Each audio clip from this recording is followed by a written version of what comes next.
ሰላም የዩቱብ ቤተሰብ ሰላም ብያለሁ። ሰላማችሁ ይብዛልኝ። ስሜ ወርቅነሽ ኃይሉ እባላለሁ። ዛሬ ይዤላችሁ የቀረብኩት ስለ እኔ የእውነተኛ ታሪክ ነው። ሰላማችሁ ይብዛልኝ በያላችሁበት።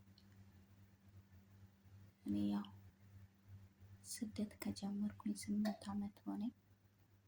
በዚህ 8 ዓመት ግን ምንም የሰራሁት ነገር የለም። ወይ ለቤተሰብ ወይ ለኔ በቃ ይሄን ብዬ አደረኩት የምለው ነገር የለም። ግን ያው እንደማንኛውም ሰው ስራ እሰራለሁ።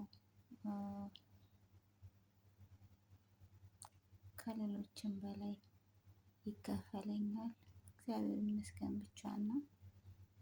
ግን ይሄ ነው ብዬ ያደረኩት ነገር የለም። በሌላ ቪዲዮ እስከምንገናኝ መልካም ቆይታ